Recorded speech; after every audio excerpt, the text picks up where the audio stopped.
Alors, en fait, chaque matin, les élèves, ils ont un temps de travail en coopération, justement.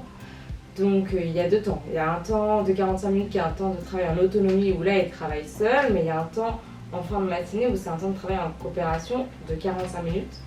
Et les élèves sont autorisés à aller travailler avec quelqu'un d'autre, à 2, ou même en îlot, à 4. Et c'est un moment où on a le droit de discuter, de travailler en faisant un peu plus de bruit que d'habitude parce qu'effectivement on échange, on parle.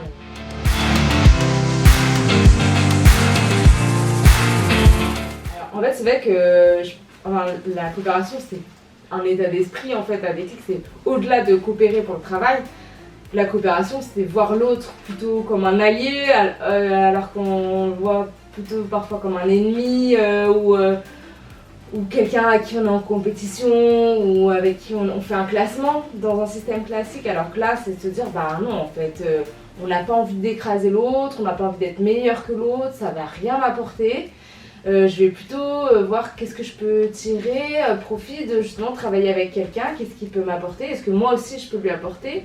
Et parfois sur des matières ou sur des sujets c'est l'autre qui va m'aider, mais moi j'aurai des points forts ailleurs et du coup c'est moi qui peut aider l'autre.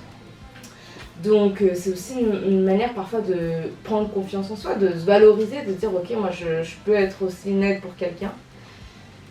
Et aussi je rajouterais que la coopération c'est de se dire qu'il y a déjà beaucoup de choses qui peuvent se passer entre les élèves et de dire que en fait le savoir il vient pas forcément que du prof, mais que déjà si on se retrouve entre nous et qu'on essaye de travailler ensemble, on voit qu'on peut tirer beaucoup de choses et qu'on n'est pas obligé d'aller voir le professeur pour se faire expliquer des choses.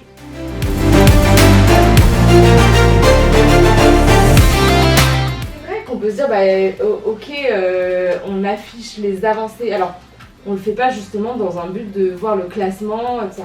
C'est plus pour une avancée que chacun regarde individuellement où il en est.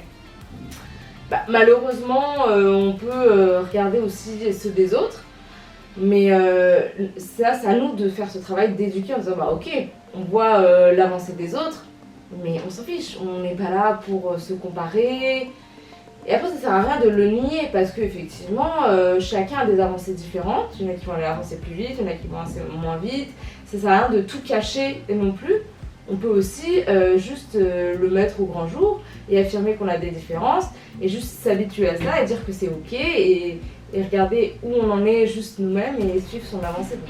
C'est aussi un travail, un apprentissage pour nous, l'équipe, de leur transmettre ça, même si ces tableaux peuvent parfois pousser à d'autres commentaires, tiens lui il est allé plus que moi, mais bon, c'est un apprentissage.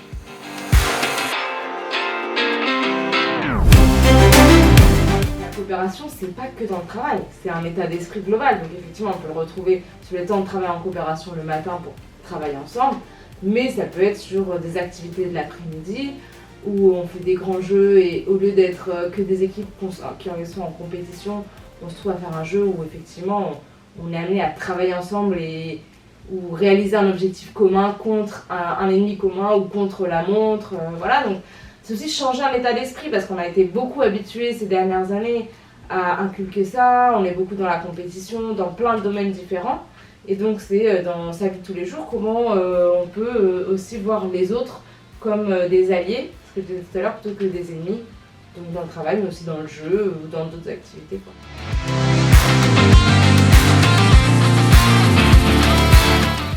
C'est vrai que nous, ça fait partie de nos piliers. On dit qu'on a une pédagogie de la coopération et de l'autonomie. C'est 2 choses qui nous tiennent à cœur et qu'on a envie d'inculquer. C'est quelque chose qu'on veut déconstruire par rapport justement à la compétition. On trouve que ça apporte plus de souffrance que la coopération où en fait on peut s'enrichir, on peut s'épanouir avec les autres en s'entraidant. Voilà, c'est tout aussi des questions de solidarité, comment on s'entraide. C'est un état d'esprit et donc on a plus envie d'inculquer ça et de déconstruire la compétition sans tout recracher sur la compétition. Il y a aussi des aspects positifs dans le fait de se mettre parfois en compétition, mais c'est un état d'esprit global et quelque chose qu'on aimerait déconstruire et qu'on a beaucoup acquis finalement ces dernières années et qu'on peut changer au fur et à mesure.